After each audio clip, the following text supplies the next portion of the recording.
माननीय सदस्यहरू, अब प्रतिनिधि सभा नियमावली 2079 को परिच्छेद 9 बमोजिम प्रधानमन्त्रीसँग प्रत्यक्ष प्रश्नोत्तरको लागि सोही नियमावलीको नियम 58 बमोजिम सम्माननीय प्रधानमन्त्रीसँग प्रश्न गर्न 10 जना माननीय सदस्यहरूबाट प्रश्न प्राप्त भएको बेहोरा जानकारी गराउँछु।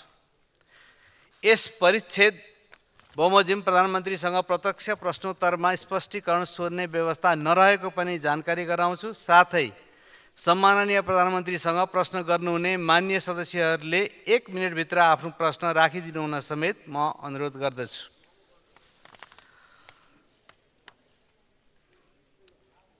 माननीय सदस्यहरू, अब म सम्माननीय प्रधानमन्त्री केपी शर्मा ओलीलाई प्रत्यक्ष प्रश्नोत्तरको लागि रोस्टममा आमन्त्रण गर्दछु।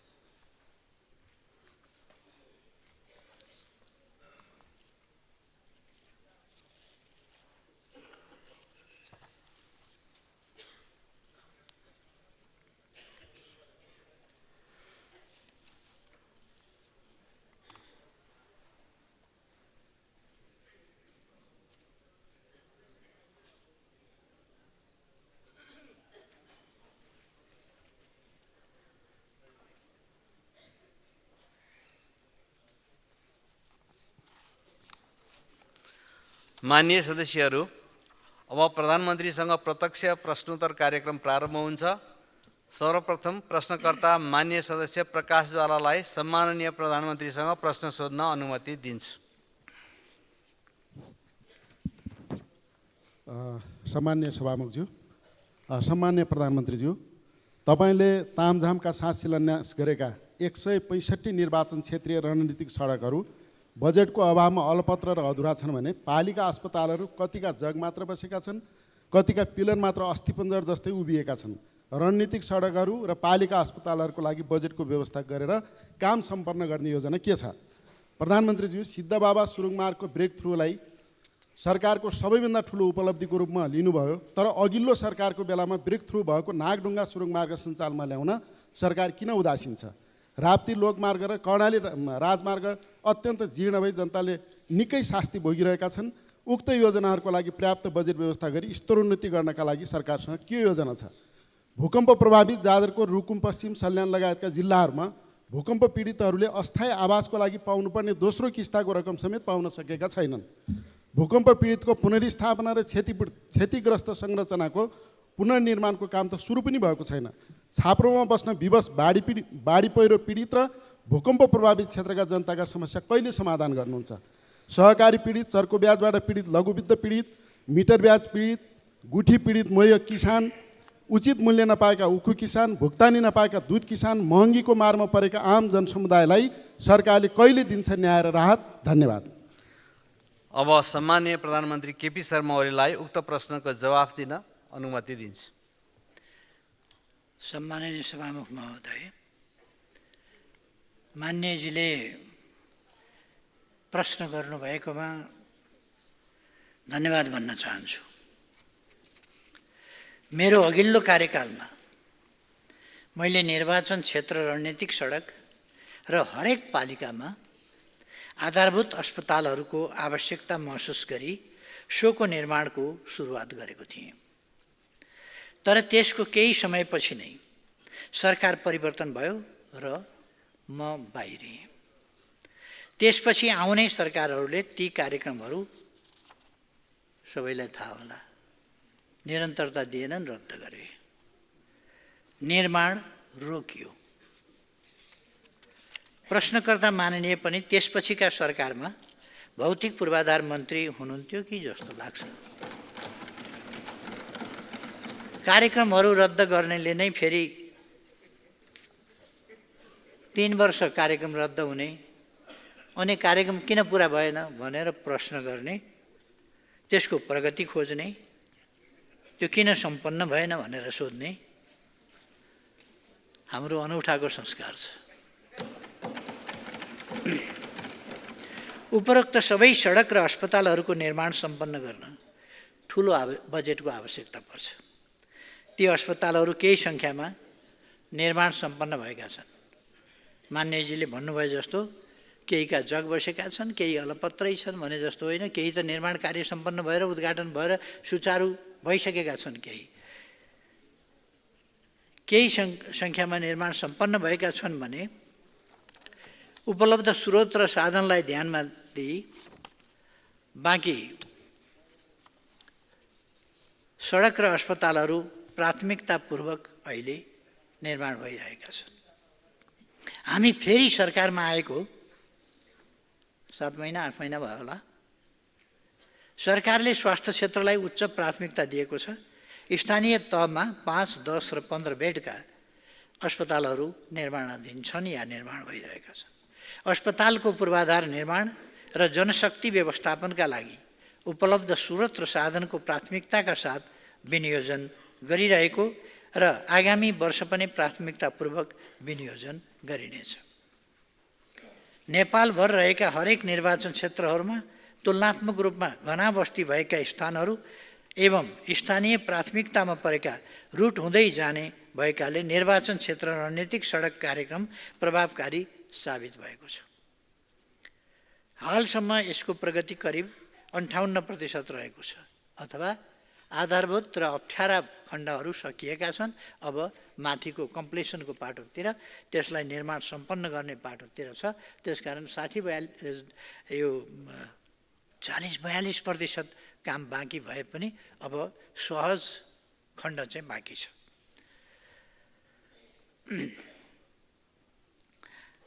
अधिकांश सडकहरू यस आर्थिक वर्षमा नै सकिने भएकाले सरकारले उच्च प्राथमिकताका साथ बजेट व्यवस्थापन गर्ने विश्वास दिलाउन चाहन्छु। सरकारले खास गरी सडक पूर्वाधार विकासलाई महत्त्व दिई सोही अनुरूप बजेट विनियोजन गर्ने गरेको छ। मान्यज्यूले उठान गर्नुभएको सिद्धबाबा सुरुङ मार्गको ब्रेक थ्रु हुनु खुसीको कुरा हो। उक्त सुरुङ मार्ग 83 चैत्रमा सक्ने लक्ष्य रहे तापनि हालसम्म कुल 43% सहित 1126 मिटर मुख्य सुरुङ खन्ने कार्य सम्पन्न भएको छ भने यसको सञ्चालन र व्यवस्थापन समेत निर्माण व्यवसायीबाट हुने गरी व्यवस्था मिलाइएको छ। त्यसैगरी नागढुङ्गा सुरुङ मार्गका सम्बन्धमा कुरा गर्दा उक्त सुरुङ मार्ग 2082 कार्तिकमा सक्ने लक्ष्य रहेकोमा हालसम्म 85%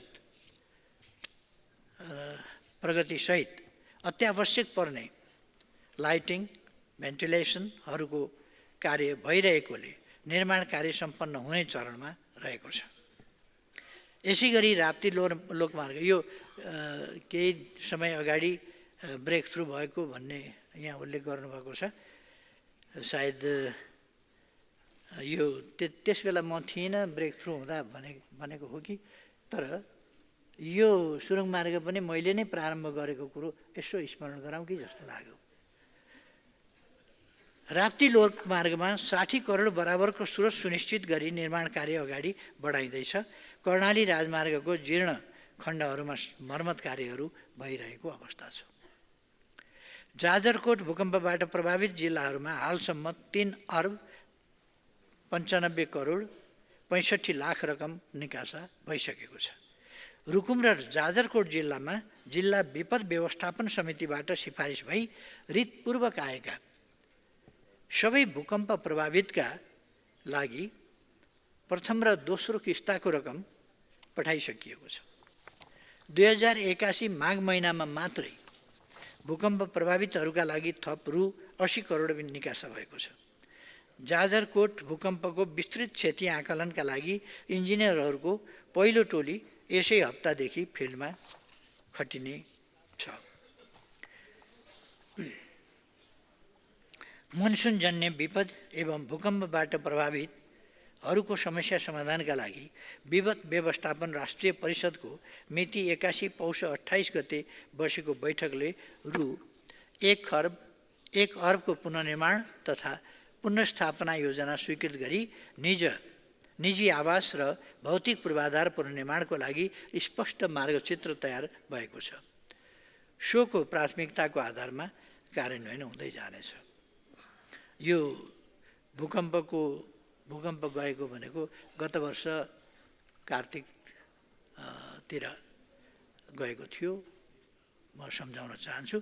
तर क्षति कति भयो भन्ने पनि नभएको 35-36 हजार या 37 हजार घर भएका ठाउँमा 48 हजार घरलाई पहिलो किस्ता वितरण गरेको। कहाँबाट आयो 48 हजार घर जहाँ जिल्लामै 37-38 भन्दा त माथि छँदै छैन, 37,000 भन्दा माथि घर छैनन्, त्यो ठाउँमा 48,000 घर भत्किएर प्राथमिक क्षति कसरी वितरण भयो त्यो अचम्म लाग्छ। घर कहाँ सिमाना नागेर बाहिर गइयो कि सबै भत्किएका थिएनन्, तिनीहरूको दुईपल्ट हिसाब भयो कि के भएर त्यस्तो भयो, त्यतापट्टि अहिले नजाउँ भइगयो। सरकारले सहकारी क्षेत्रमा देखिएका समस्या समाधानका लागि नीतिगत, संस्थागत र व्यवस्थापकीय सुधारका कार्य गरिरहेको छ र पहिले देखिएका समस्याहरू बिस्तारै समाधान उन्मुख रहेका छन्। सहकारी ठगीमा चालु आर्थिक वर्षमा मात्र नेपाल प्रहरीबाट रु 5 अर्ब 21 करोड ठगी गरेको आरोपमा 48वटा मुद्दा दर्ता भइसकेका छन्। सरकारले सहकारी सम्बन्धी केही नेपाल ऐनलाई संशोधन गर्न बनेको अध्यादेश 2081 जारी गरेको छ, जुन यस क्षेत्रमा देखिएका समस्या समाधानका लागि कोसेढुङ्गा साबित हुनेछ। त्यसैगरी बचत तथा ऋणको मुख्य कारोबार गर्ने सहकारीहरूको नियमनका लागि राष्ट्रिय सहकारी नियमन प्राधिकरणको गठन गरी कार्य सम्पादन भइरहेको छ। यहाँले उठान गर्नुभएको अनुचित लेनदेन मिटर ब्याज पीडितलाई न्याय र राहत दिने सम्बन्धमा यस समस्याको अन्त गरी दीर्घकालीन समाधान गर्नका लागि जाँचबुझ गरी राय सुझाव सहितको प्रतिवेदन पेश गर्न गठन भएको आयोगमा दर्ता भएका मध्ये 5,200 उजुरी फर्सेट भइसकेका छन्। यसैगरी नेपाल प्रहरीका जिल्लास्थित कार्यालयमा प्राप्त उजुरीहरू छानबिन गरी टुङ्गो लगाउने कार्य भइरहेको छ। मान्यज्यूले उठान गर्नुभएको उखु किसानले आफ्नो उत्पादनको उचित मूल्य नपाएको र दुग्ध किसानको बाँकी रकम भुक्तानी हुन नसकेको विषयमा सरकारको ध्यानाकर्षण भएको छ। यो दुग्ध किसानको बाँकी रकम यस वर्षको होइन, गत वर्षको हामी सरकारमा आउनुभन्दा पहिलेको बाँकी रकम हो। त्यो बाँकी रकम हामीले धेरै मात्रामा तिरेका छौँ।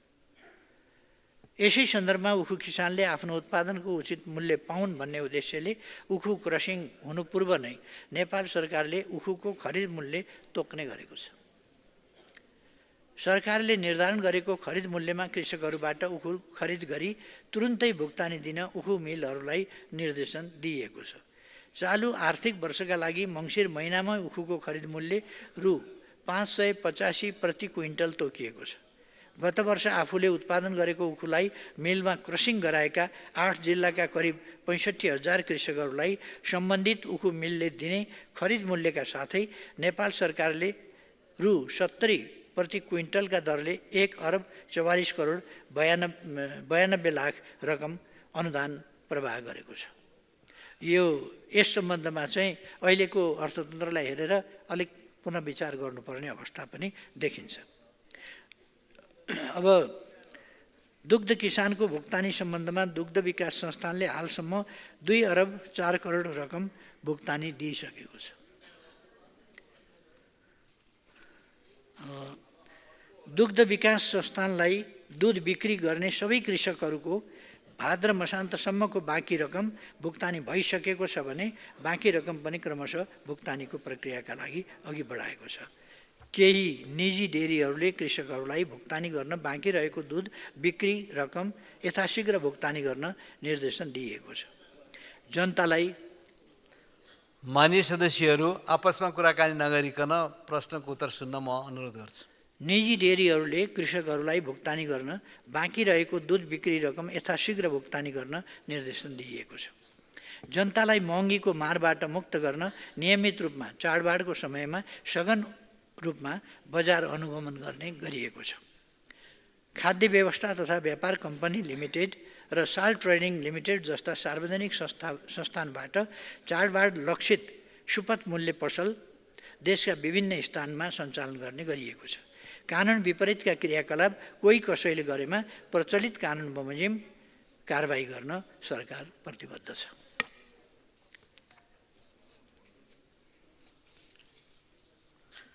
प्रश्नकर्ता मान्यज्यूको प्रश्नको जवाफ सिद्धियो। अब अर्का प्रश्नकर्ता मान्य सदस्य प्रतीक्षा तिवारीलाई प्रश्न सोध्नको लागि समय दिन्छु।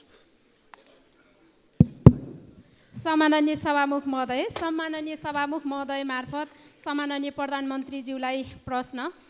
मध्य प्रदेशमा राष्ट्रिय गौरवका आयोजना जस्तै जयनगर, जनकपुर, कुर्था रेलवे, काठमाडौँ तराई मधेस द्रुत मार्ग, निजगढ अन्तर्राष्ट्रिय विमानस्थल, सुनकोशी मरिन डाइभर्सन आदि हालका तथ्याङ्क अनुसार अपेक्षित बजेट र समय सीमाभित्र प्रगति नभएको देखिएको छ। यस सन्दर्भमा तपाईँले ती आयोजनाहरूमा देखिएको बजेट, ठेक्का व्यवस्थापन र प्रक्रियागत ढिलाइका चुनौतीहरूलाई समाधान गर्न कस्ता ठोस नीति, बजेट विनियोजन र अनुगमनका सुधारका उपायहरू अवलम्बन गर्ने सोच राख्नु भएको छ। साथै मध्य प्रदेशको विकासलाई राष्ट्रिय गौरवको स्तरमा पुर्याउन नयाँ रणनीति पहलहरू के हुन्?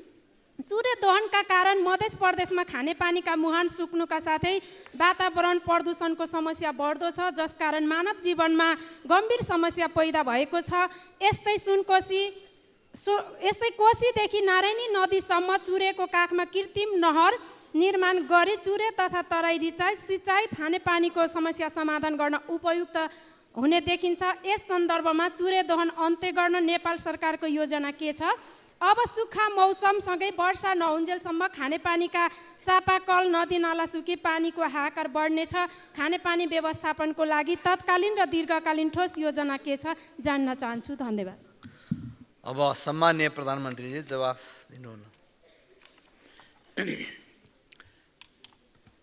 सम्माननीय सभामुख महोदय, माननीय ज्यूको प्रश्नमा मेरो जवाब यस प्रकार छ। तराई मधेसमा रहेका एवं त्यहाँका नागरिक लाभान्वित हुने आयोजनाहरूलाई सरकारले सधैँ प्राथमिकतामा राखेको छ। यी आयोजनाहरूले तराई मधेस क्षेत्र मात्र नभएर समग्र देशको आर्थिक एवं सामाजिक विकासमा योगदान पुर्याउने भएकोले देशकै राष्ट्रिय गौरवका आयोजनाहरू हुन्। 16औं योजनामा यी आयोजनाहरूलाई प्राथमिकताका साथ समावेश गरिएको छ।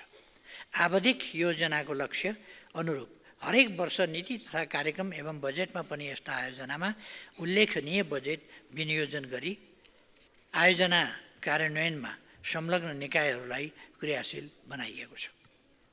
जयनगर, जनकपुर, कुर्था, विजयपुरा 52 किलोमिटर रेलवेको निर्माण कार्य सम्पन्न भई यात्रुवाहक रेल सेवा दैनिक सञ्चालनमा आएको छ। जयनगर जनकपुर हरेक दिन 3 पटक र जनकपुर विजयपुरा दिनको 1 पटक आउने जाने गरी रेल सेवा दिइएको छ। थप विजयपुरा बर्दिवाससम्मको 17 किलोमिटर खण्डमा भारतीय सरकारको सहयोगमा छिट्टै निर्माण प्रक्रिया अघि बढ्दैछ। काठमाडौँ तराई मधेस द्रुतमार्ग शीघ्रताका साथ सम्पन्न गर्न नेपाली सेनालाई यसको जिम्मेवारी तोकिएको छ। यस आयोजनालाई छिटो सम्पन्न गर्ने सम्बन्धमा सम्बद्ध निकायका उच्च पदाधिकारीहरूसँग पटक पटक छलफल गरी तीव्रताका साथ कार्यान्वयन गरेको छु। यस आयोजनाको हालको भौतिक प्रगति 37.6% रहेको छ। सुनकोशी मरिन डाइभर्सन बहुद्देश्यीय आयोजनाको सुरुङको निर्माण सम्पन्न भई हाल हेडवर्क र पावर हाउस लगायतका संरचना निर्माणको काम अघि बढेको छ। हाल यसको भौतिक प्रगति 35.18% रहेको छ। निजगढ अन्तर्राष्ट्रिय विमानस्थलले ठुलो लगानीको माग गर्दछ। त्यस योजनाको लगानीको व्यवस्थापन गरी निर्माण कार्य अगाडि बढाउन सरकार सकारात्मक ढङ्गले सोचिरहेको छ र पहल पनि गरिरहेको छ। चुरेको भूबनोट, माटोको प्रकृति, जैविक विविधतामा ह्रास र छोटो समयमा सघन वर्षा आदि कारणले यो क्षेत्र अति संवेदनशील छ। चुरे क्षेत्र र तराई मधेसमा देखिएको पानीको समस्या समाधानका लागि सुरुवाती चरणबाटै राष्ट्रपति चुरे संरक्षण कार्यक्रम मार्फत पानीका स्रोतको संरक्षणका विभिन्न कार्यक्रमहरू सञ्चालन हुँदै आइरहेका छन्।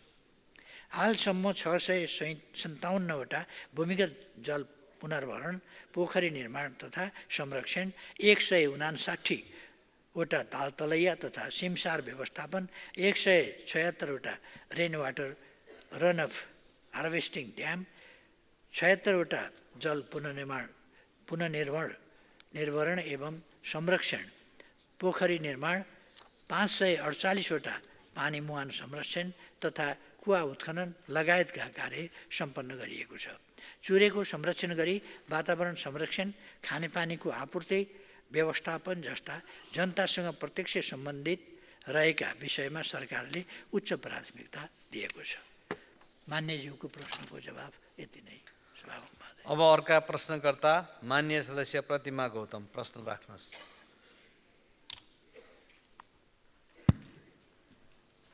सम्मान्य सभामुख मार्फत म प्रधानमन्त्रीज्यूलाई प्रश्न गर्न चाहन्छु। नेपालमा विकास निर्माणको योजनाहरू समयमा सम्पन्न नहुने गम्भीर समस्या रहेको छ।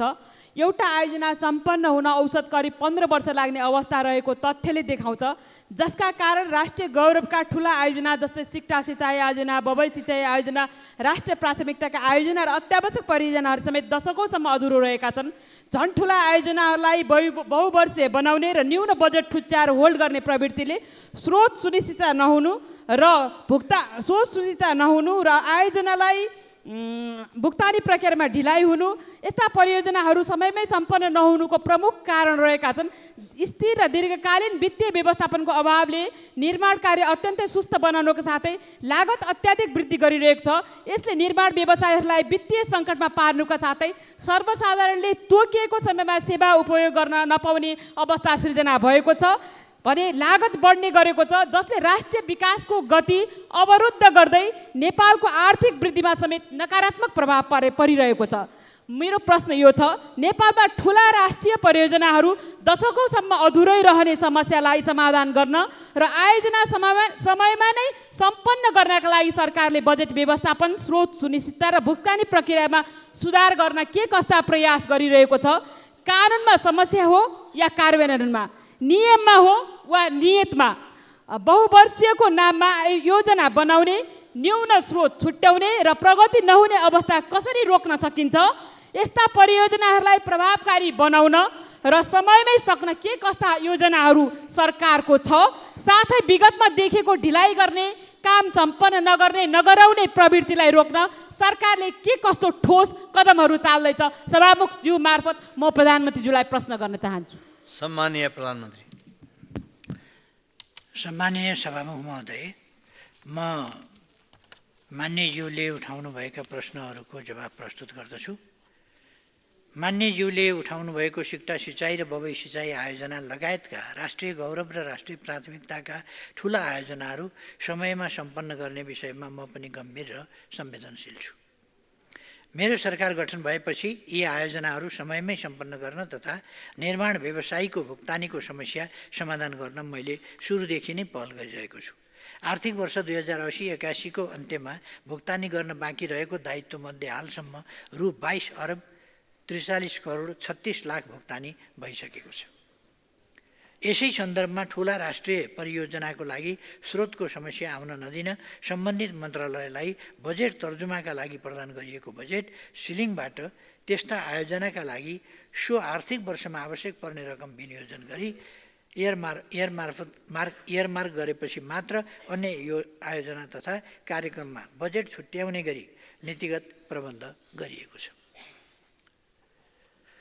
नयाँ बहुवर्षीय आयोजनाका लागि स्रोत सुनिश्चित गर्दा विस्तृत आयोजना प्रतिवेदन वा विस्तृत इन्जिनियरिङ डिजाइन स्वीकृत भएको, वातावरणीय मूल्याङ्कन सम्बन्धी परीक्षण सम्पन्न भएको, जग्गा प्राप्तिको प्रक्रिया टुङ्गिएको, साइट क्लियरेन्स भएको, मध्यकालीन खर्च संरचनामा समावेश भएको तथा खरिद गुरु योजना तथा कार्यान्वयन योजना स्वीकृत भएको आयोजनाको कार्यान्वयन आवश्यक र औचित्यपूर्ण देखिएमा स्रोतको उपलब्धताको आधारमा मात्र स्रोत सहमति दिने कानुनी व्यवस्था गरिएको छ।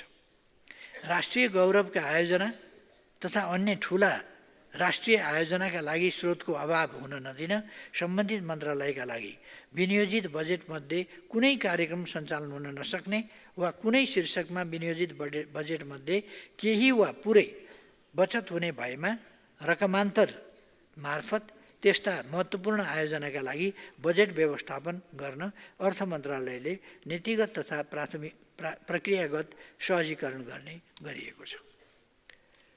बहुवर्षीय आयोजनाका लागि स्रोत सहमति प्रदान गर्न आयोजना सम्पन्न हुने अवधि किटान गर्ने गरिएको छ।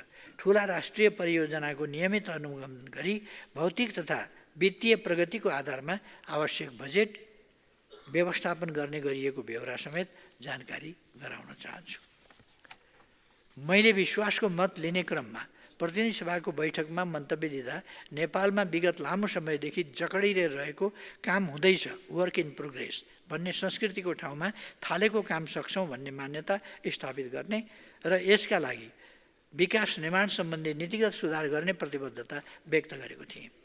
विकासको ढाँचा, गति र संस्कृतिमा सुधार गर्न राष्ट्रिय योजना आयोग एवं अन्य सरकारवाला मन्त्रालयसँग परामर्श गरी आयोजना तर्जुमाको खाका प्रोजेक्ट प्लानिङ टेम्प्लेट स्वीकृत गरी कार्यान्वयनमा ल्याइएको छ। यसबाट सीमित स्रोत साधनको कुशल प्रयोग गरी परियोजनाहरू समयमै प्रभावकारी रूपमा सम्पन्न हुनेछन् भन्ने मैले विश्वास लिएको छु। साथै प्रधानमन्त्री तथा मन्त्री परिषदको कार्यालयमा रहेको एक्सन रुमबाट मैले समय समयमा आयोजनाहरूको अनुगमन गरी समयमै सम्पन्न गर्न सहजीकरण र निर्देशन गरेको छु। मेरो मान्यजीको प्रश्नहरूमाथिको उत्तर सिद्धियो। अब अर्का प्रश्नकर्ता मान्य सदस्य वर्षमान पुनलाई समय दिन्छु।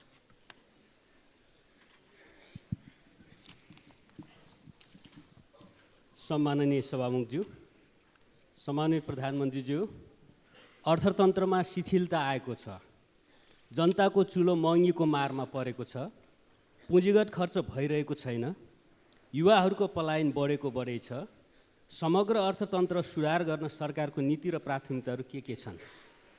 विगत सरकारले विश्वविद्यालय, संस्थान आदिमा कायम गरेको मेरिटोक्रेसीप्रति वर्तमान सरकारले ध्यान नदिएको, दलीयकरण र हस्तक्षेप गरेको तथा ती निकायहरूमा व्यावसायिक दक्षताको आधारमा काम गर्ने वातावरण नरहेको देखिन्छ।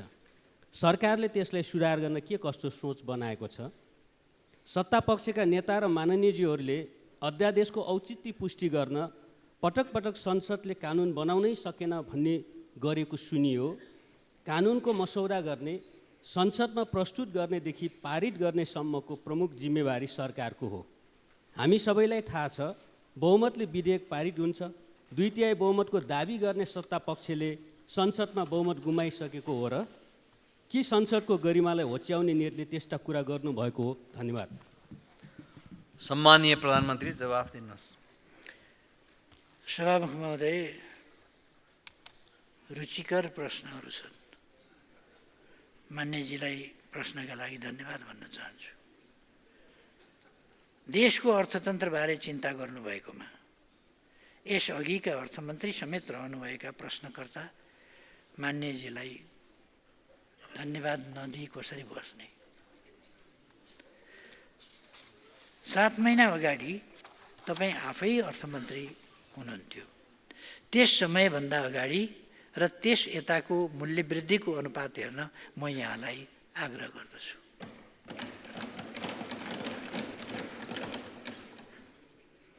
फेरि पनि प्रश्न गर्नुभएकोमा, सरकारको ध्यानाकर्षण गर्नुभएकोमा धन्यवाद छ। तर उस बेलाको पनि अलिकति सम्झिनुपर्छ कि जस्तो लाग्यो। हामीले अब आँकडामा प्रश्नोत्तर गर्ने, त्यसको तुलना गर्ने बानी बसाउनुपर्छ भन्ने लाग्छ।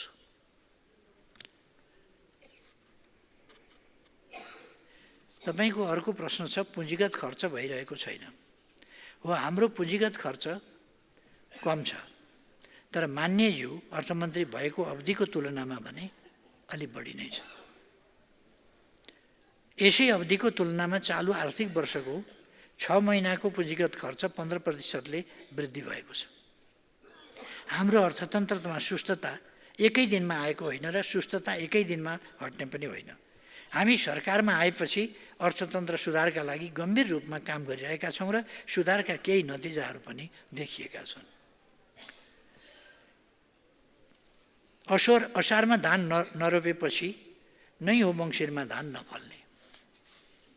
नरोपेपछि त फल्ने कुरै भएन नि। अघिल्लो सरकारका नीति खर्चका प्राथमिकतालाई अलग्गै राखेर अहिले अर्थतन्त्र सुध्रेन भन्नु राम्रो हुँदैन। तर अहिले हामी कानुनमा भएका अप्ठ्याराहरूलाई पनि हटाएर अर्थतन्त्रलाई सुधार्ने, लगानीको वातावरण बनाउने, उत्पादन बढाउने काम गरिरहेका छौँ। हाम्रो देशको सार्वभौम साख मूल्याङ्कन BB- आएको छ। यसको अर्थ के हो भने के हो? अन्तर्राष्ट्रिय जगतले नेपाललाई लगानी योग्य सुरक्षित देशको रूपमा हेर्न थालेको छ।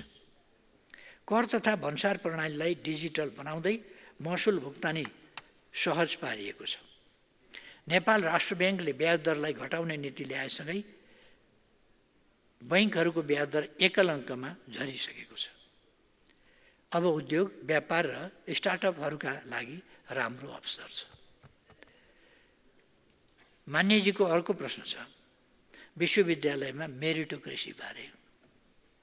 मेरिटोक्रेसी आलङ्कारिक भाषणको विषय होइन। शब्दको राम्रो पोसाक लगाएर मेरिटोक्रेसी हुने भए आज विश्वविद्यालयमा जे भइरहेको छ त्यस्तो हुन्थ्यो र? बाहिर शब्दको राम्रो पोसाक लगाउने र भित्र अर्कै गर्ने भइरहेको थियो। आज त्यसको परिणाम विश्वविद्यालय र हाम्रा संस्थाहरूले भोगिरहेका छन्। हामी त्यस्ता संस्थाहरूमा व्यावसायिक दक्षतालाई नै मुख्य योग्यता बनाउने गरी काम अगाडि बढाइरहेका छौँ। विश्वविद्यालयमा मेरिटोक्रेसी खास गरी धेरै हल्ला चलेको विषय त्रिभुवन विश्वविद्यालयको उपकुलपतिको छनौटको सन्दर्भमा थियो। मेरिटोक्रेसी त त्यति बेरै देखिएको हो।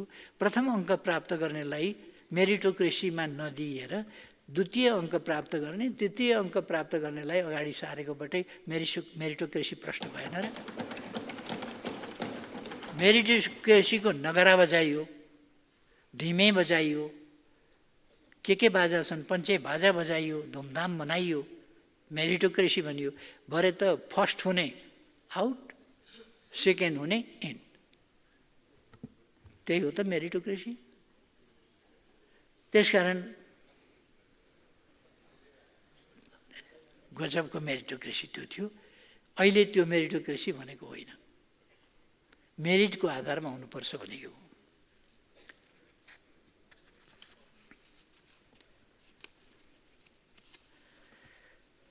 अध्यादेश ल्याएर संसदलाई किन होच्याएको भन्ने मान्यज्यूको प्रश्नको मैले जवाब दिइरहनु पर्दैन, किनभने म सम्मानीय सभामुखज्यू मार्फत 2080 वैशाख 20 गतेको दिन सम्झन उहाँलाई आग्रह गर्न चाहन्छु।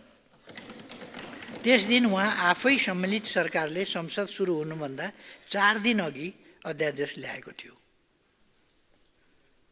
अध्यादेश ल्याउने अधिकार उहाँ सम्मिलित सरकारलाई मात्रै थियो भन्ने हो भने बेग्लै कुरा हो। तर आवश्यक पर्दा सरकारले अध्यादेश ल्याउन सक्ने व्यवस्था संविधानले नै गरेको छ। हामीले नागरिकलाई सेवा प्रवाहमा छरितोपन ल्याउन, लगानीको वातावरण बनाउन र अर्थतन्त्रका समस्या हटाएर सुधारतर्फ लैजान अध्यादेश ल्याउनु परेको थियो, जुन संसदमा दर्ता भइसकेका छन्। प्रक्रियाबाट नै यी पारित पनि हुन्छन्। एउटा कुरा छ्यास थपिहाल्नु कि जस्तो लाग्छ, कानुनमा रिक्तता भयो अथवा 40 वा 40%, किन 40 र 40% भन्दा संवैधानिक अधिकार कहिल्यै कसैले प्रयोगै गर्न नपाउने भयो। त्यो संविधानमा लेखिने बाहेक अरू प्रयोग हुन नसक्ने भयो। त्यसकारण 40 वा 40 भनेर मैले अध्यादेश जारी गरेको थिएँ।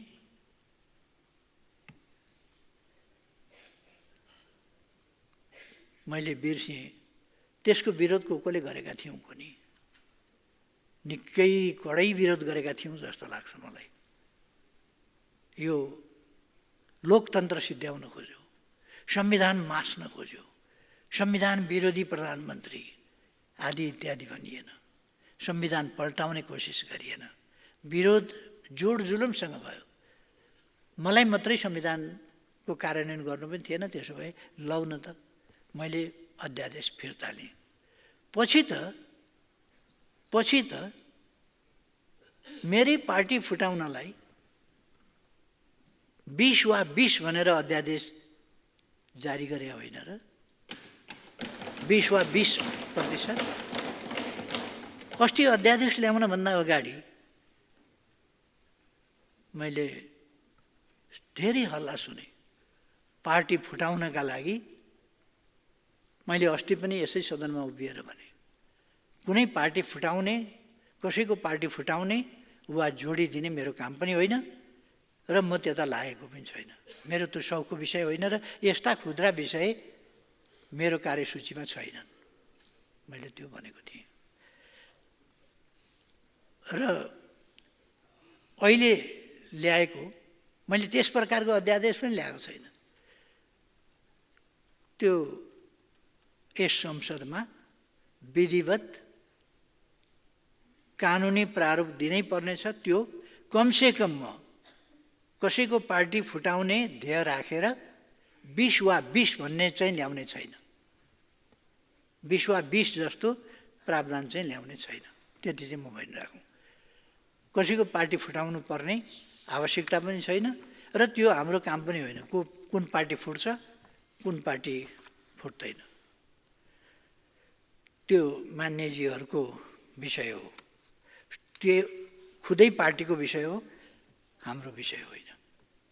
त्यसर्थ मलाई लाग्छ अध्यादेश छिटो छरितो कामको लागि ल्याइनु पर्छ। यस अध्यादेशको अहिले ल्याएका अध्यादेशहरूको उद्यमी व्यवसायीहरूले वेलकम गरेका छन्, युवाहरूले वेलकम गरेका छन्। आइटी सेक्टरले जुन आजको सबभन्दा आवश्यक र जल्दोबल्दो सेक्टर हो, त्यो सेक्टरका युवाहरूले व्यापक रूपमा स्वागत समर्थन गरेका छन् र यसले नेपाललाई आइटीको युगतिर अगाडि बढाएको छ, बढाउन योगदान गरेको छ। त्यसर्थ यो किन विरोध गरे अब प्रतिपक्षले बुझ्दिनँ, अरू सबैले स्वागत गरेका छन्। धन्यवाद प्रश्नकर्ता मान्यजीलाई। अब अर्का प्रश्नकर्ता मान्य सदस्य डाक्टर प्रकाश शरण महतलाई प्रश्न राख्न समय दिन्छु।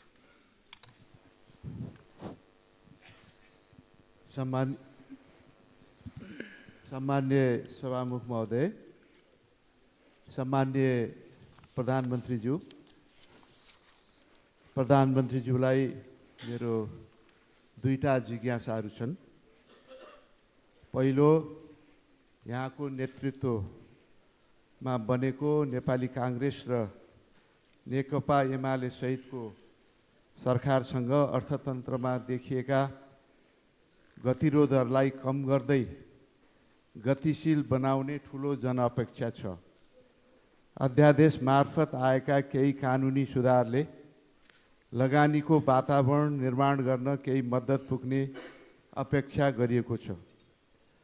तर अझै मौद्रिक नीतिमा थप सुधार र सरकारी खर्चलाई उत्पादनमुखी र परिणाममुखी बनाउन लोकप्रियवादको सट्टा व्यवहारिक र दिगो विनियोजनको आवश्यकता छ। अनावश्यक संरचना र फजुल खर्च कम गर्न जरुरी छ। हामी आउँदो बजेटको नजिकमा पनि छौँ।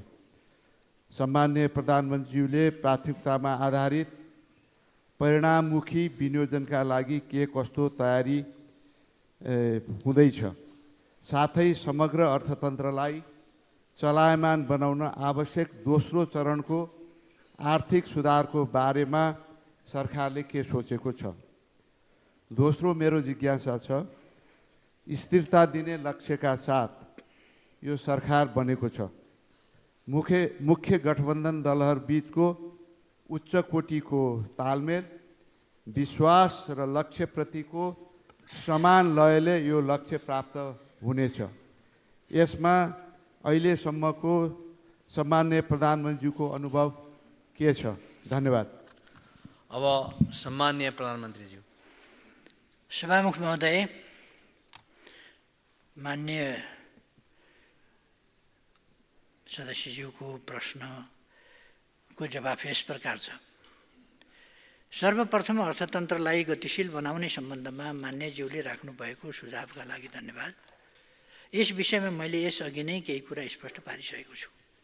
जहाँसम्म प्राथमिकतामा आधारित परिणाममुखी विनियोजनको तयारीको कुरा छ, आगामी आर्थिक वर्ष 82-83 को बजेटलाई प्राथमिकतामा आधारित र परिणाममुखी बनाउन र आर्थिक सुधारका कार्यक्रमहरू सञ्चालन गरी अर्थतन्त्रमा देखिएका चुनौती सम्बोधन गर्न, विकास निर्माणका गतिविधिलाई तीव्रता दिन, सेवा प्रवाहमा सुधार तथा सुशासन कायम गर्न सरकार प्रतिबद्ध रहेको बेहोरा जानकारी गराउन चाहन्छु।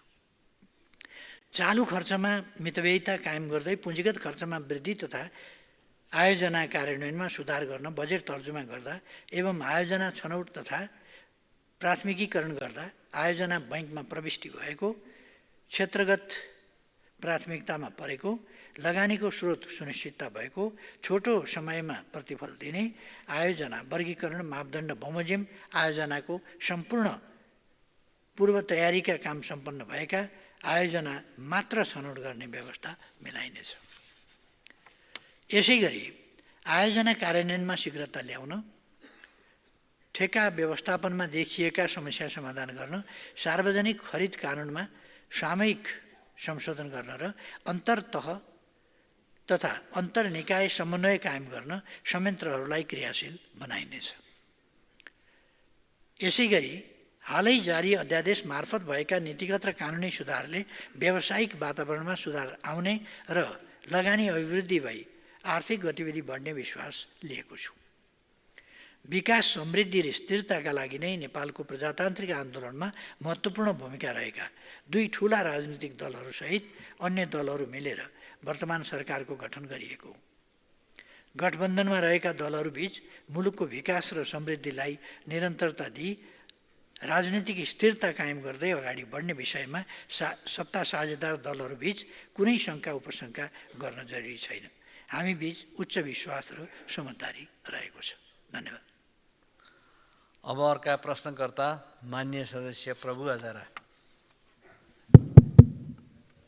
सम्माननीय सभामुख महोदय, सम्माननीय प्रधानमन्त्रीज्यू, हजुर नै योभन्दा अगाडि प्रधानमन्त्री रहनुभएको बेला स्वास्थ्य क्षेत्रलाई ख्याल राखी वीरगञ्जको नारायणी अस्पताल 500 शय्याको अस्पताल निर्माण गर्न 1 अरब 55 करोड विनियोजन गरी टेन्डर प्रक्रिया अगाडि बढिरहेको अवस्थामा ठेकदार र भवन विभागको बीच विवादले सर्वोच्च अदालतमा मुद्दा चलिरहेको थियो। सो सम्बन्धमा यही माघ 28 गते सर्वोच्च अदालतले फैसला गरेको छ।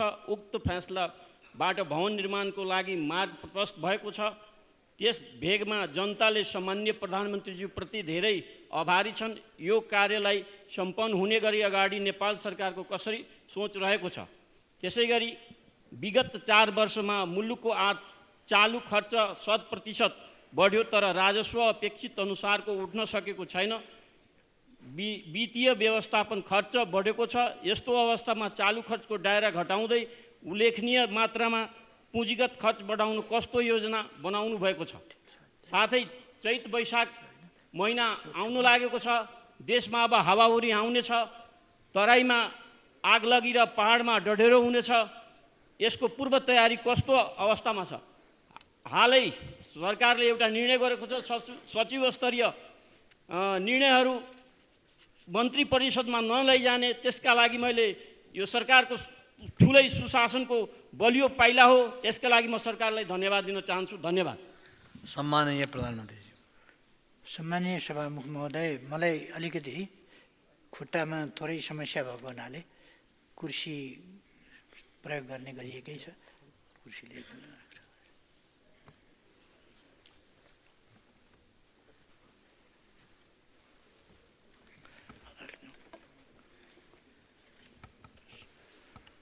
माथि चढ्छु। यस, अझ अगाडि। यस, बस अझ अलिकति पछाडि, अलिकति पछाडि।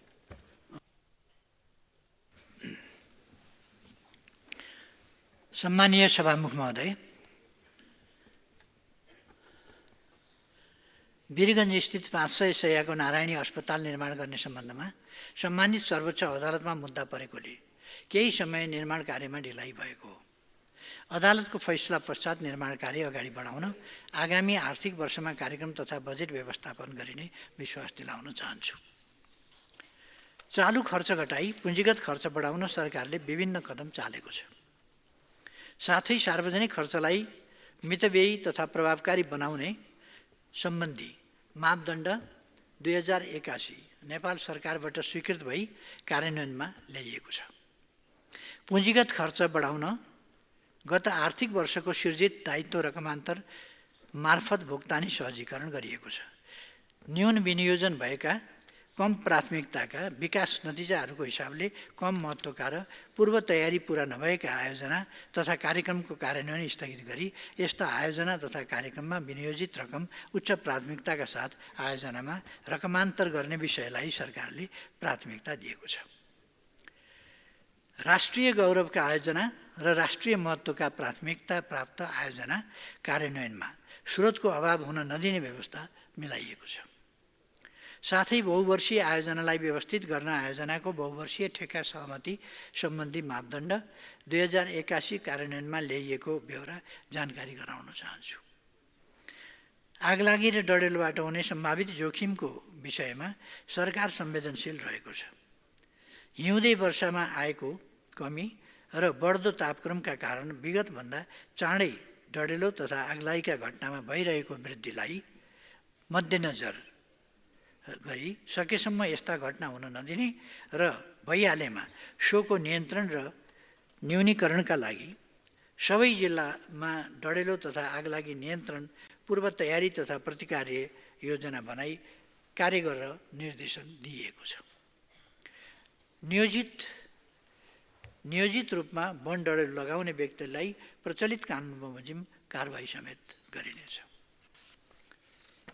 मान्यज्यूको प्रश्नको जवाब सकियो छ। अब प्रश्नकर्ता मान्य प्रेमबहादुर आले। सम्मान्य सभामुख महोदय, सम्मान्य प्रधानमन्त्रीज्यूलाई म विकाससँग सम्बन्धित रहेर केही प्रश्न गर्न चाहन्छु। पहिलो प्रश्न, सुदूरपश्चिम प्रदेशको सबैभन्दा महत्त्वपूर्ण आयोजना धनगढी, खुटिया, दिपायल, बझाङ, चैनपुर हुँदै उरै भन्ज्याङ सडक दक्षिणमा भारतसँग जोडिएको एक बहुआयामिक सडक आयोजना हो। यो सडक कैलाश मानसरोवरसम्म जाने नेपालकै सबैभन्दा छोटो दूरीको सडक मार्ग भएकोले नेपाल भारतका करोडौँ हिन्दू धर्मावलम्बी यस सडक भएर कैलाश मानसरोवरसम्म जाने भएको हुनाले मुलुकको आर्थिक गतिविधिलाई समेत उचाइमा पुर्याउने यो सडक मार्ग निर्माण गर्नु अपरिहार्यता भएको छ। अहिले 1 अरब बहुवर्षीय योजनाको लागि स्रोत सुनिश्चित भई ठेक्काको चरणमा छ। तर यो बजेट सडक निर्माण पुरा गर्न अति न्यून भएकोले आउँदो बजेटमा सडक निर्माणलाई तीव्रताका साथ सम्पन्न गर्न रु 2 अरब बजेट विनियोजन गर्नुपर्ने आवश्यकता भएकोले यस विषयमा सम्मान्य प्रधानमन्त्रीज्यूको प्रतिबद्धता सहितको उत्तर दिन म हार्दिक अनुरोध गर्न चाहन्छु। साथै मेरो दोस्रो प्रश्न, सहजपुर बिपीनगर बोक्टान दिपायल सडक 2076 फागुन 7 गते तपाईँ नै प्रधानमन्त्री हुँदा डोटी जिल्लाको बिपीनगरमा शिलान्यास गरी सहजपुरदेखि अत्तरकाँडासम्म करिब 50 किलोमिटर सडक कालोपत्रे निर्माण सम्पन्न भइसकेको छ। तर सडकलाई बोक्टानसम्म थप अगाडि बढाउन कालोपत्र गर्न इन्डियन एक्जिम ब्याङ्कको रकम रोड इम्प्रुभमेन्ट प्रोजेक्ट अन्तर्गत सडक विस्तार गर्नुपर्ने भएकोले सो सडकलाई अत्तरकाँडादेखि बोक्टानसम्म कालोपत्रे गर्न अरू सबै प्रक्रिया पुरा भइसकेकोले भारत सरकारले प्रोजेक्ट स्वीकृत गरेपछि मात्र आयोजनाले टेन्डर आह्वान गर्ने भएकोले प्रोजेक्ट स्वीकृतिका लागि सम्मान्य प्रधानमन्त्रीज्यूबाट निर्देशनको लागि पनि म हार्दिक अनुरोध गर्न चाहन्छु। धन्यवाद। सम्मान्य प्रधानमन्त्रीज्यू। सम्मान्य सभामुख महोदय, मान्य प्रेमबहादुर आलेले गर्नुभएको प्रश्नको जवाफ यस प्रकार छ। धनगढीदेखि दिपायल हुँदै उरै भन्ज्याङसम्म निर्माण हुने सडकले यात्रा अवधि उल्लेखनीय मात्रामा घट्न जाने हुनाले यसको निर्माण र स्तरोन्नति सरकारको प्राथमिकतामा रहेको छ। सरकारले हालै स्रोत सुनिश्चितता प्रदान गरेकोले आयोजनाको केही दिनमा नै ठेक्का प्रक्रिया सुरु हुनेछ। यहाँले दोस्रो प्रश्नमा उल्लेख गर्नुभएको सहजपुर बोक्तान दिपायल सडकका सम्बन्धमा नेपाल सरकार र भारतको एक्जिम ब्याङ्क बीच सम्पन्न लाइन अफ क्रेडिट एग्रिमेन्ट अन्तर्गत उक्त सडक खण्डको करिब 50 किलोमिटर निर्माण कार्य सम्पन्न भइसकेको छ। उक्त सडकको बाँकी खण्डको निर्माणका लागि भारत सरकारसँग कूटनीतिक पहल गरिएकोमा उक्त खण्डलाई एलओसी 3 मा समावेश भएको जानकारी प्राप्त भएको छ। यस आयोजनाको निर्माण कार्यलाई सरकारले उच्च प्राथमिकतामा राखेको छ।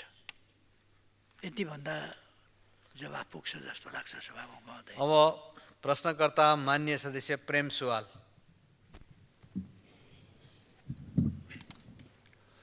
सभामुख महोदय मार्फत प्रधानमन्त्रीजीसँग जिज्ञासा राख्न चाहन्छु। विद्यालय शिक्षा निशुल्क र अनिवार्य तथा विश्वविद्यालय शिक्षा निशुल्क नेपालीको सम्पत्तिको सीमाङ्कन र विदेशमा सम्पत्ति राख्न नपाउने, ठुल्ठुला भ्रष्टाचारी र मानव अधिकारको गम्भीर उल्लङ्घन गर्नेहरूलाई मृत्युदण्डको सजाय समेत हुने कानुनी व्यवस्था नभएसम्म व्यापक जनताको हित होला र समाजवाद कार्यान्वयन होला र सरकारले समाजवादलाई व्यवहारमा कार्यान्वयन गर्न के कस्तो काम गर्दैछ? सार्वजनिक संस्थानहरू एक गरी व्यक्ति वा निजी कम्पनीलाई बेच्नु समाजवाद नै हो र? धन्यवाद। सम्मानीय प्रधानमन्त्री। सम्मान्य सभामुख महोदय,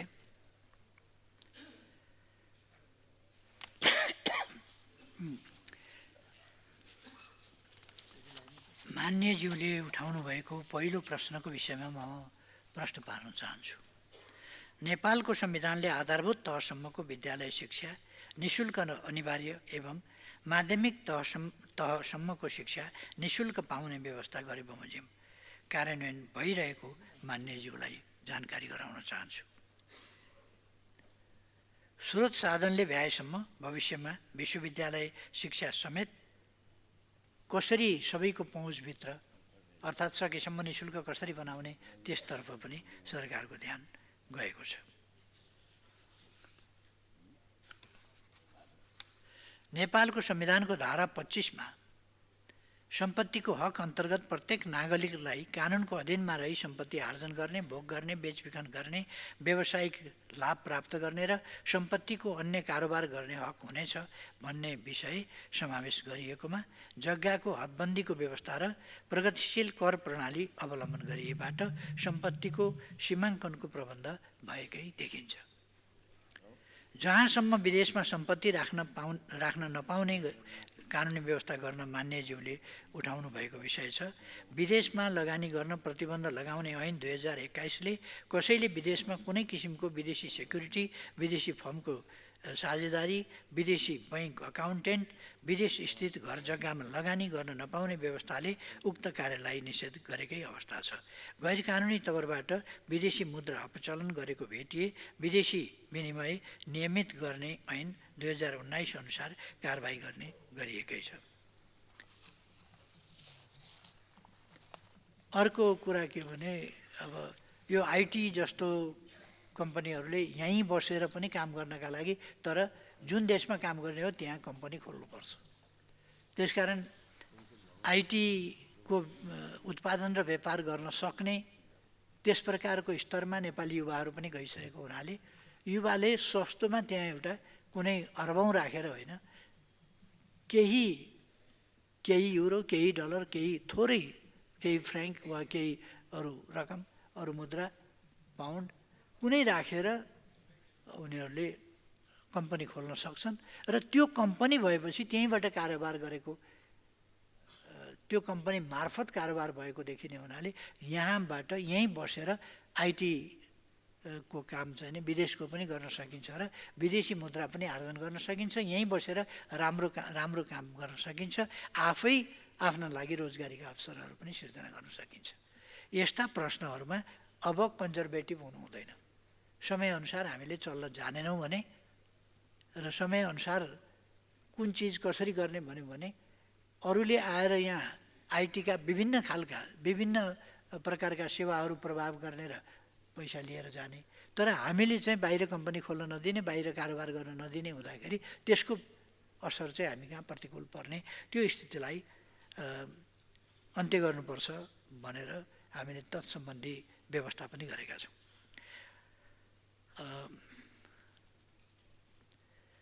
नेपालको संविधानको धारा 16 मा रहेको सम्मानपूर्ण बाँच्न पाउने हकमा कसैलाई पनि मृत्युदण्डको सजाय दिने गरी कानुन नबनाइने कुरा उल्लेख भएको र मृत्युदण्ड उन्मूलन गर्ने उद्देश्यले व्यवस्था भएको नागरिक तथा राजनीतिक अधिकार सम्बन्धी अन्तर्राष्ट्रिय प्रतिज्ञापत्रको दोस्रो स्वैच्छिक प्रोटोकल 1989 को नेपाल पक्ष राष्ट्र समेत रहेको हुँदा मान्यज्यूले माग गर्नु भए चाहिँ भ्रष्टाचारीलाई मृत्युदण्ड गर्ने कानुनी व्यवस्था गर्न मिल्ने देखिँदैन।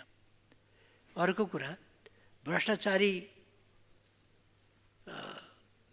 यो कानुनले गरिएको फैसला हामी मान्छौँ, तर कानुनले गरेको फैसला मान्छेले नै गर्ने हो र कहिले कहिले प्रमाण नपुगेका हुन सक्छन्, प्रमाण फरक ढङ्गले देखिएको हुनसक्छ र फैसला उपयुक्त नहुन पनि सक्छ। मृत्युदण्डै दिइसकेपछि त त्यो फैसला सच्याउन सकिँदैन, त्यो फैसला कार्यान्वयन सच्याउन सकिँदैन, व्यक्तिको रिपुटेसन सच्याउन सकिँदैन, उसको कारोबार सच्याउन सकिँदैन। जुन चिज दिन सकिँदैन भने लिन हुँदैन, कसैलाई ज्यान दिन सकिँदैन भने कसैको ज्यान लिन पनि हुँदैन। त्यसकारण यो ज्यान लिन उद्धत हुने कुरा होइन। हामीले मानवतावादका साथ, मानवीयताका साथ कानुनी राज, न्यायसङ्गत कानुन, कानुन सम्मत शासन, कानुन सम्मत समाज, कानुन सम्मतको सामाजिक प्रणाली, त्यसमा जोड दिनुपर्दछ, न कि अरूको ज्यान लिन उद्धत हुने। अरूको ज्यान लिन उद्धत हुने सोच चाहिँ नि उपयुक्त हुन्छ भन्न चाहिँ सकिँदैन। हाम्रो संविधानले र हाम्रो यता पछिल्लो समय आएर गरिएका ट्रेडिसनले पनि त्यो दिँदैन। हामीले हेऱ्यौँ, राणा शासन हेऱ्यौँ, शुक्रराज शास्त्रीलाई फाँसी दिएको हेऱ्यौँ, कति अनाहकमा दिएको छ फाँसी। उहाँ प्रजा परिषदको पनि होइन, प्रजा परिषदको सदस्य पनि होइन, उहाँ एउटा धर्मशास्त्रका प्रवचन गरेर त्यसमार्फत यति हो शास्त्रमा वर्णन गरेका कुराहरू कि अपराधी राजाहरू, अपराधी शासकहरूको अन्त्य हुन्छ, ती रहँदैनन्, ती समाप्त हुन्छन् भन्ने कुरा उल्लेख गरिएको छ। त्यही कुरा उहाँले भन्नुभएको थियो। अपराध करार गरेर, अपराधी करार गरेर उहाँलाई मृत्युदण्ड दियो। मृत्युदण्ड पाउनेमा, फाँसीको सजाय पाउनेमा पहिलो नाम उच्चारण शुक्रराज शास्त्रीको भएको थियो 97 सालमा। लोकतन्त्रका लागि सामान्य आवाज उठाएका मानिसहरू मारिएका थिए, खुरुखुरु जेल सार्ने न्युमा मारिएका थिए, अरू न्युमा मारिएका थिए र कानुनले पनि हाम्रै अगाडिबाट 45 साल माघ 26 गते, हाम्रै अगाडिबाट 25 गते राति हाम्रै अगाडिबाट क्याप्टन यज्ञबहादुर थापा र भीमनारायण श्रेष्ठलाई उठाएर लगिएर गोली हानेर मारेको थियो।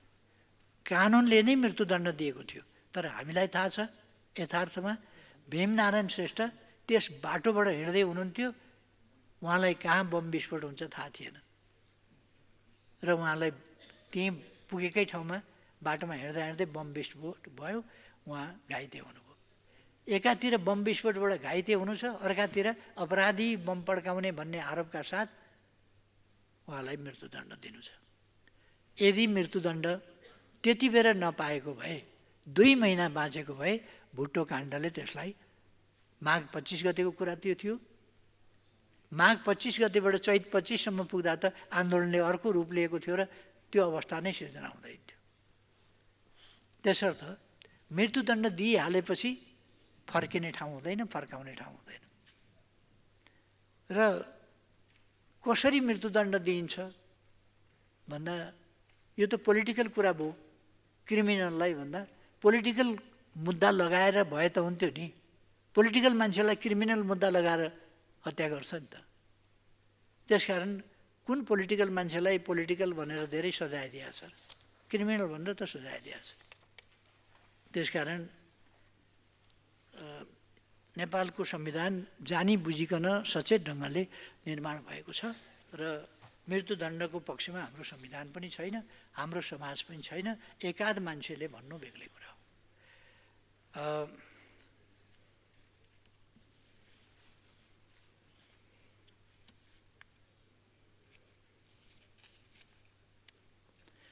मान्यज्यूले उठाउनु भएको समाजवाद सम्बन्धी प्रश्नका विषयमा नेपालको संविधानको प्रस्तावनामा मुलुकको सामाजिक आर्थिक र रूपान्तरण सहितको समावेशी न्यायपूर्ण समतामूलक एवं लोक कल्याणकारी तथा समाजवाद उन्मुख अर्थतन्त्र भएको राज्य हुने व्यवस्था उल्लेख गरेको छ र प्रस्तावनाको यही भावना अनुसार विभिन्न मौलिक हकहरूको व्यवस्था गरिएको छ। संविधानको धारा 43 मा सामाजिक सुरक्षाको हकको व्यवस्था गरिएको छ। उच्च आर्थिक वृद्धि, न्यायपूर्ण वितरण एवं विकासमा सबैको समान पहुँच मार्फत समाजवाद उन्मुख अर्थतन्त्रमा पुग्न सकिने विषयलाई केन्द्रबिन्दुमा राख्दै समृद्ध नेपाल सुखी नेपालीको अवधारणालाई कार्यान्वयनमा लैजान वर्तमान सरकार प्रतिबद्ध रहेको छ। समाजवादलाई मूर्त रूप दिन सामाजिक सुरक्षाका विभिन्न कार्यक्रमहरू प्रयोगमा ल्याइएको छ। सामाजिक सुरक्षालाई सफल र प्रभावकारी बनाउन मानिसको जीवन चक्रका सबै चरणमा आइपर्ने जोखिम व्यवस्थापन गर्न महिला, बालबालिका, ज्येष्ठ नागरिक, अपाङ्गता भएका व्यक्ति, लैङ्गिक तथा यौनिक अल्पसङ्ख्यक, किसान, मजदुर एवं पिछडिएको क्षेत्रलाई राहत पुग्ने गरी सामाजिक सुरक्षाका स्किमहरू सञ्चालनमा ल्याइएको छ। सामाजिक सुरक्षा कोषलाई पनि सामाजिक सुरक्षाको महत्त्वपूर्ण संयन्त्रको रूपमा विकास गरिएको छ। मान्यज्यूले उठाउनु भएको सार्वजनिक संस्थानका विषयमा स्पष्ट पार्न चाहन्छु। रुग्ण तथा बन्द भएका सार्वजनिक संस्थानलाई राष्ट्रिय हित अनुकूल उत्पादन तथा उत्पादकत्व अभिवृद्धि तथा रोजगारी सृजना गर्ने उद्देश्यले सार्वजनिक संस्थान सञ्चालन र व्यवस्थापनलाई प्रभावकारी बनाउन विगतमा केही सार्वजनिक संस्थानहरूको निजीकरण गरिएको थियो। सार्वजनिक संस्थान निजी व्यक्ति वा कम्पनीलाई बिक्री गर्ने उद्देश्यले निजीकरण गरिएको होइन। अब हाम्रा विगतका अनुभवहरू सबैलाई लिएर हामीले विगतका अनुभवले जे देखाएका छन् ती पाठहरू तीनबाट पाठ सिकेर आगामी दिनमा उपयुक्त ढङ्गले यो निजी क्षेत्र र सार्वजनिक क्षेत्र यो दुईटै क्षेत्र मिलेर अगाडि बढ्नुपर्ने आवश्यकता छ। त्यसो गर्दा व्यवस्थापनका पक्ष या संयुक्त सञ्चालनका पक्ष, लगानीका पक्ष, संयुक्त लगानीका पक्ष आदिबाट निजी क्षेत्रलाई समेत समावेश गरेर अलिक व्यवस्थापनलाई चुस्त दुरुस्त गरेर नै लानुपर्ने आवश्यकता देखिएको छ। त्यसर्थ यसमा अहिलेको समयमा सशङ्कित हुनुपर्ने कुनै आवश्यकता छैन। समाजवादको जहाँसम्म विषय छ, हामी यति बेला समाजवादका कुरा गर्छौँ, तर समाजवादलाई सुदृढ गर्ने सफल बनाउने भन्दा पनि हामीले समाजवादमा हामी पुगेकै छैनौँ। पहिले त समाजवादी प्रणालीमा पुग्नु पर्यो। यो समाजवादी प्रणाली होइन, हामी सङ्क्रमणकालीन स्थितिमै छौँ। पुरानो सामन्ती स्थितिबाट अझै पनि समाजवादको स्थितिमा चरणमा पुगिसक्यौँ भन्ने होइन। अहिले हामी 20% बढी गरिबीको निरपेक्ष गरिबीको रेखामुनि छौँ। त्यो जनसङ्ख्यालाई खाना लाउन पाउने आधारभूत आवश्यकताहरूको परिपूर्ति हुने अवस्थामा त पुग्नु पर्यो। 20% बढी मान्छे भोकमरीमा पर्ने अनि समाजवाद व्यवस्था छ भन्ने यो हुन सक्दैन। पहिले हामीले गरिबी निवारण गर्नु पर्यो, त्यसै गरेर आधारभूत आवश्यकताहरूको परिपूर्ति गर्नु पर्यो र नेपाललाई समृद्ध नेपाल भन्न सकिने ठाउँमा पुर्याउनु पर्यो।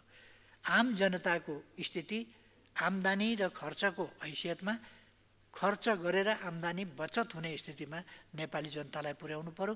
तब नेपालको बचत हुन्छ र नेपाली जनताको पनि बचत हुन्छ। त्यसकारण त्यो बचतका लागि, त्यो स्थितिमा पुर्याउनका लागि शान्ति सुव्यवस्थाको स्थिति, सामाजिक कल्चर, राजनीतिक कल्चर, यी सबै कुराहरूको हामीले तदनुसार विकास गर्नु पर्यो। अनि मात्रै समाजवाद हुन्छ। ट्रेडिसनल समाजवादका कुराहरू कतिपय प्रयोगका क्रममा असफल भएका छन्। असफल कुराहरूलाई हामी हेर्दैनौँ। त्यो समाजवाद होइन, समाजवादका नाममा गरिएको एउटा अभ्यास थियो कतिपय ठाउँमा समाजवादको अभ्यास सफलतापूर्वक भएको छ र समाजवादी देशहरू अगाडि बढेका छन्। त्यसकारण हामी रचनात्मक ढङ्गले, मौलिक ढङ्गले अगाडि बढ्ने बाटोलाई अवलम्बन गर्दछौँ र इमिटेसन, नक्कलबाजी आदि इत्यादिलाई होइन, वा पुराना कुरालाई रूढिवादी ढङ्गले अर्थोडक्स पारामा र नयाँ शिक्षा नलिने ट्रेडिसन फलो गर्ने हिसाबले समाजवाद स्थापना हुँदैन र अगाडि बढ्दैन भन्ने हामीलाई थाहा भएको छ। बरु समाजवाद बदनाम मात्रै हुन्छ त्यसो गर्दा। त्यसर्थ समाजवादलाई समाजवादको रूपमा अगाडि बढाउनु पर्नेछ। मान्यज्यूको प्रश्नको जवाब यति नै हो। अब प्रश्नकर्ता मान्य सदस्य प्रेमबहादुर महर्जन। सम्माननीय सभामुख महोदय, म सम्माननीय प्रधानमन्त्रीज्यूसँग केही जिज्ञासाहरू राख्न चाहन्छु। काठमाडौँ उपत्यकाका बागमती, विष्णुमती लगायतका नदीहरू धर्म, संस्कृति र परम्परासँग जोडिएका छन्। ती नदीहरू दिनौँ प्रदूषित हुँदै गएका छन् र वायु प्रदूषणका कारण मानव शरीरको फोक्सो सङ्क्रमण भई मृत्युको कारणमध्ये प्रमुख कारण हुँदै गएको छ। ती नदीहरू स्वच्छ सफा पार्नका लागि र उपत्यकाका बढ्दो वायु प्रदूषणलाई कम गर्न अल्पकालीन र दीर्घकालीन रूपमा समाधानका लागि नेपाल सरकारसँग के कस्ता योजनाहरू छन्? र ऐतिहासिक, धार्मिक एवं सांस्कृतिक सम्पदाहरू भएको सुन्दर सहर काठमाडौँ उपत्यकामा बढ्दो सहरीकरणसँगै खानेपानीको समस्या प्रमुख चुनौती बन्दै गएको छ। चक्करपट बाहिरका विभिन्न नगरपालिका तथा महालक्ष्मी नगरपालिकाको इमादोल लगायत अन्य ठाउँहरूमा मेलम्चीको खानेपानी आपूर्ति गर्न सरकारसँग केही योजना छन्? साथै अर्नीको राजमार्गको वैकल्पिक राजमार्गको रूपमा रहेको ग्वारको लामातार हुँडी काभ्रे पनौटी जोड्ने सडक निर्माणको योजना अगाडि बढी ललितपुरको लाकुरेसम्म, लामाटार लाकुरेसम्मको बाटो पुरा भइसकेको अवस्था छ। म नेपाल सरकारलाई धन्यवाद दिन चाहन्छु। बाँकी लाकुरे, भन्ज्याङ, माने, दोभान खण्ड छिटो पुरा गरी उक्त क्षेत्रका जनतालाई लाभान्वित गराउन नेपाल सरकारको तर्फबाट थप के कस्ता कार्यहरू भइरहेको छ? र आज देशका युवाहरू हजारौँको सङ्ख्यामा विदेश पलायन हुँदै जानु ठुलो चिन्ताको विषय हो। युवा जनशक्तिलाई रोक्न देशभित्र नै शिक्षा, रोजगार तथा अन्य अवसरहरू सृजना गरी सबै नागरिकको गुणस्तरीय जीवनको सुनिश्चितताको लागि सरकारको ठोस योजनाहरू के हुन सक्छ? धन्यवाद। सम्माननीय प्रधानमन्त्री।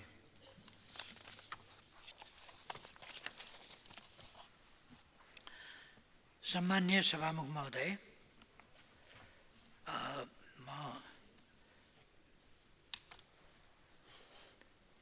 मान्य प्रेम महर्जनले उठाउनुभएका प्रश्नहरूको जवाब प्रस्तुत गर्न चाहन्छु।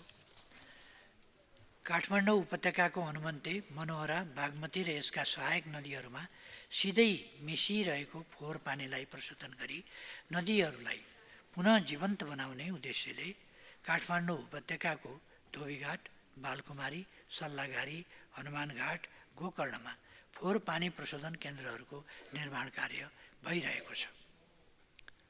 उक्त आयोजना अन्तर्गत गुहेश्वरीमा 3 करोड 24 लाख लिटर प्रतिदिन क्षमताको फोहोर पानी प्रशोधन केन्द्रको निर्माण कार्य सम्पन्न गरी सञ्चालनमा रहेको छ।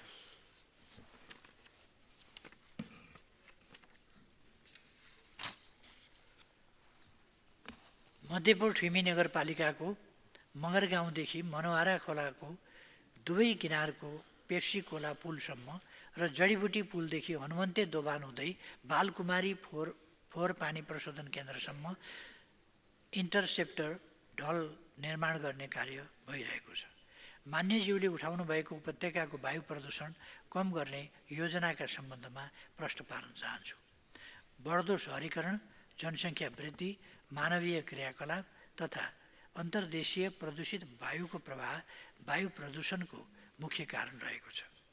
सरकारले उद्योग तथा आयोजनाहरूको वातावरणीय पक्षको नियमित अनुगमन परीक्षण तथा सवारी साधन प्रदूषण छड्के अनुगमन र कारबाही हुने व्यवस्था मिलाएको छ।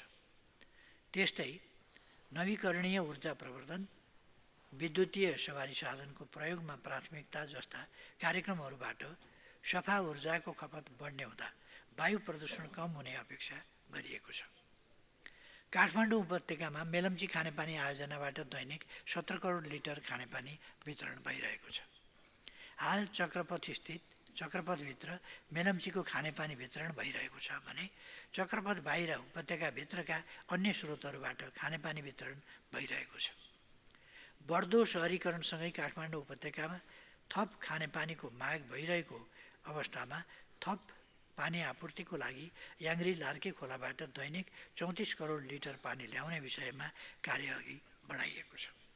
त्यसै गरी काठमाडौँ उपत्यकामा थप दैनिक 13 करोड लिटर खानेपानी उपलब्ध गराउन सिस्नेरी खानेपानी आयोजनाको विस्तृत अध्ययन कार्य अगाडि बढाइएको छ। छ। खानेपानीको थ्रप स्रोतको वृद्धि गर्न याङ्ग्री र लार्के नदीबाट समेत प्राप्त हुने थप खानेपानीलाई सुन्दरी जलमा दैनिक 25 करोड 50 लाख लिटर क्षमताको पानी प्रशोधन केन्द्र र उपत्यकामा थप खानेपानी वितरण सञ्जालको निर्माण गरिनेछ। चक्रपथ बाहिरका क्षेत्रहरूमा पनि खानेपानी वितरण लाइन सुधार कार्य अगाडि बढाइएको छ। ललितपुर महानगरपालिका वडा नम्बर 7, 8, 9, 14, 15 र 17, नखीपोट, खुमलटार तथा ग्वारको क्षेत्र र महालक्ष्मी नगरपालिका वडा नम्बर 1, 2, 3, 4 र 5 इमाडोलमा खानेपानी वितरण सञ्जाल निर्माण कार्यको विस्तृत अध्ययन कार्य भइरहेको छ। ग्वारको लुबु, लामाटार, लाँकुरी भन्ज्याङ, माने दोबान हुँदै काभ्रे पनौती जोड्ने सडकलाई राष्ट्रिय राजमार्गमा समावेश गरिएको छ। आगामी आर्थिक वर्षदेखि यस सडकको निर्माणका लागि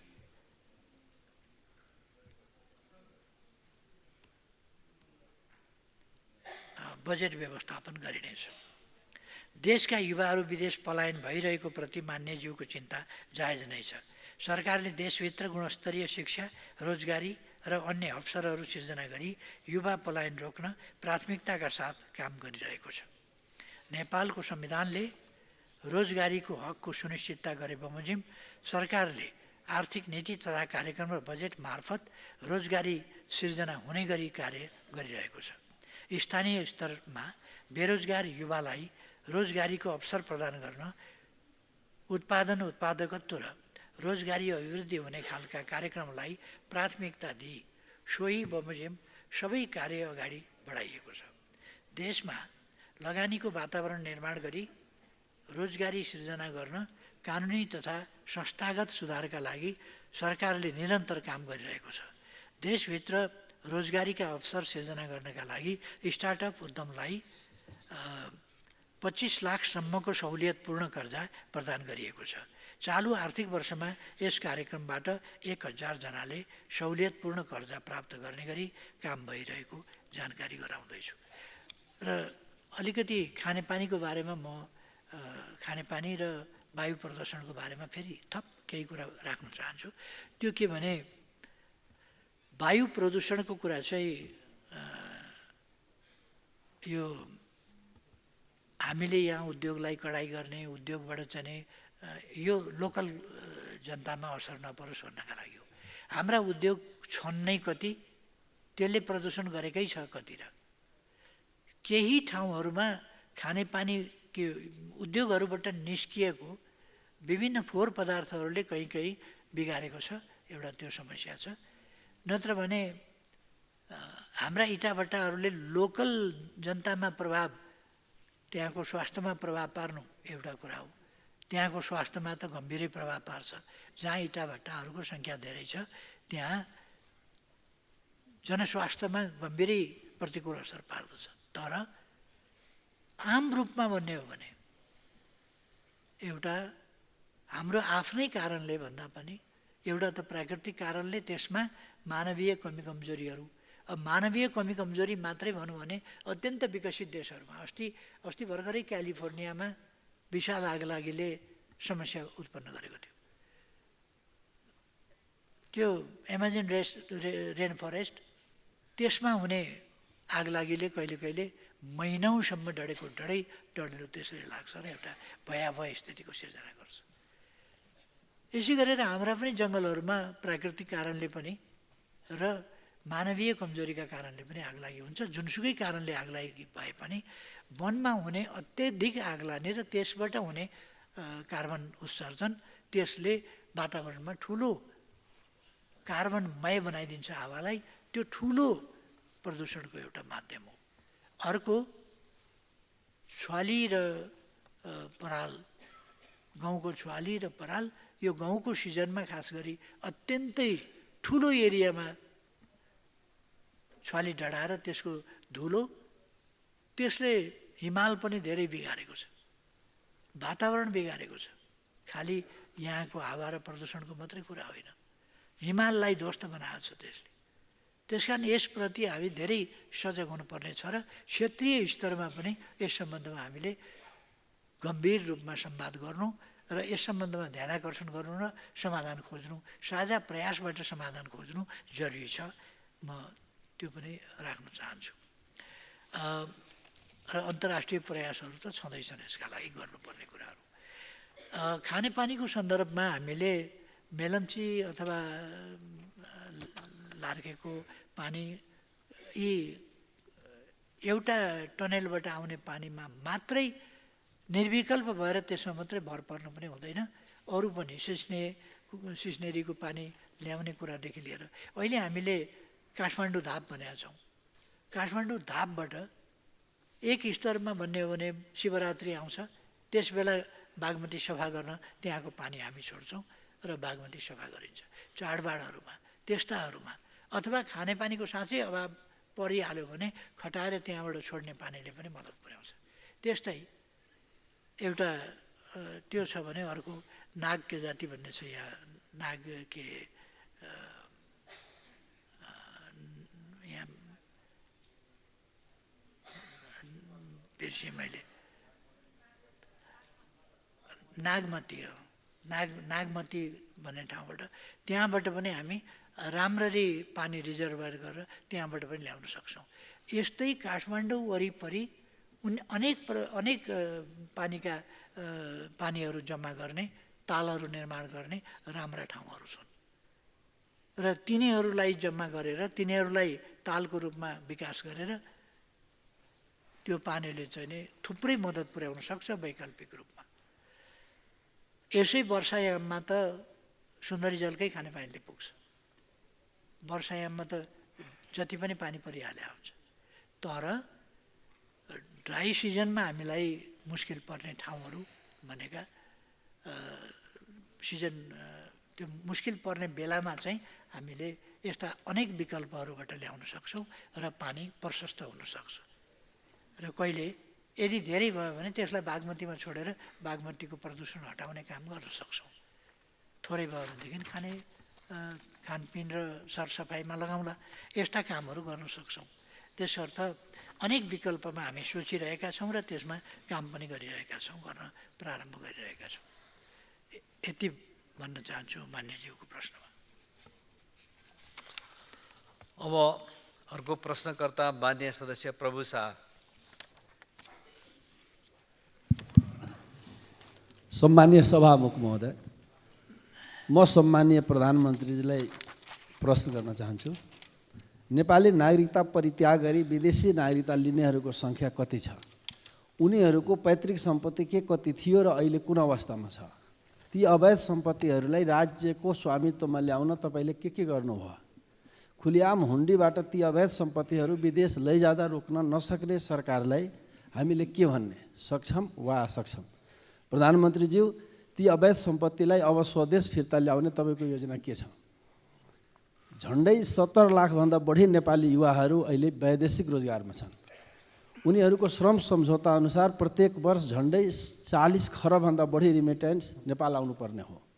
तर अहिलेसम्मको रिपोर्ट बुझ्दा यो वर्ष जम्मा 13 देखि 14 खरब मात्र आउने सम्भावना छ। मेरो प्रश्न छ प्रधानमन्त्रीज्यूलाई, हाम्रा नेपाली युवाहरूले विदेशमा खुन पसिना बगाएर कमाएको पैसा हुन्डी मार्फत खुलिआम कालो धनसँग मिलान भइराख्दा तपाईँ किन मौन बस्नुभयो? नेपाली युवाहरू भ्रष्टाचारीहरूको कालो धन साट्नलाई विदेशमा मरिरहेका छन्, होइन भने सङ्ख्याको अनुपातमा ती रिमिटेन्स किन नेपाल आएन? वैदेशिक रोजगारमा जाने नेपाली मजदुरहरूले विदेशमा आफ्नो ट्रेड युनियनको हक पाएको छैन। किन ट्रेड युनियनको हक नपाउने गरी श्रम समझौता गर्नुभयो? अहिलेको 21औं शताब्दीमा नेपाली मजदुरलाई दास्ताको नारकीय जीवनमा धकेल्दा तपाईँहरूले के कति लाभ पाउनुभयो जानकारी पाऊँ। नेपालमा जीडीपी र राजस्वको अनुपात हेर्दा सरकारले जीडीपीको झन्डै 1/3 राजस्व उठाउने गरेको देखिन्छ। 57 खरब जीडीपी रहेको हाम्रो देशमा केन्द्र सरकारले झन्डै 14 खरबभन्दा बढी राजस्व उठाउने, प्रदेश सरकारले झन्डै 2 खरब र स्थानीय सरकारले पनि झन्डै 3 खरब राजस्व उठाउने लक्ष्य राखेको देखिन्छ, जो जीडीपीको 30% हुन आउँछ। यसलाई कर आतंक नभन्ने त के भन्ने प्रधानमन्त्रीज्यू? के यस्तै कर प्रणालीले हाम्रो अर्थतन्त्रको सुधार हुन्छ? हुँदैन भने यो कर आतंकलाई रोक्ने योजना के छ? तपाईँले सार्वजनिक रूपमा भारत भ्रमणमा जाँदैछु भन्नुभएको थियो, त्यो जाँदैछु भनेको कहिले हो? निम्तो नआइकन किन जान्छु भन्नुभयो। यसले देशको प्रतिष्ठामा आँच आएको अनुभूति हुँदैन। यो सरकार दुई तिहाईको बहुमतको हो, बलियो छ भन्नुहुन्थ्यो, तर आफैले ल्याएको अध्यादेश पारित गर्ने सामान्य बहुमत समेत नहुँदा अहिले बिचलीमा परेको जस्तो अनुभूति हुँदैन।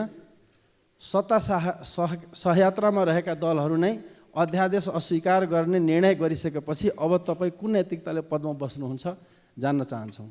सङ्घीय राजधानी जोड्ने सबै राजमार्गहरू अस्तव्यस्त छन्, तर प्रधानमन्त्रीजीले चारैतिर विकासको चकाचौध मात्र देख्नुहुन्छ। यदि त्यसो हो भने ती राजमार्गहरूमा तपाईँ आफै किन यात्रा गर्नुहुन्न? त्यहाँ लगातार भइरहेको घटना दुर्घटनाको जिम्मा कसले लिने? आवासविहीनहरूलाई घर बनाउन सुरक्षित आवास भनेर जम्मा 75,000 दिनुहुन्छ।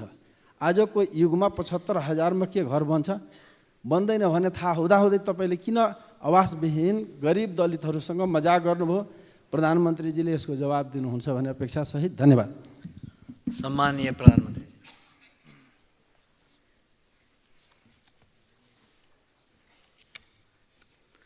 सम्माननीय सभामुख महोदय,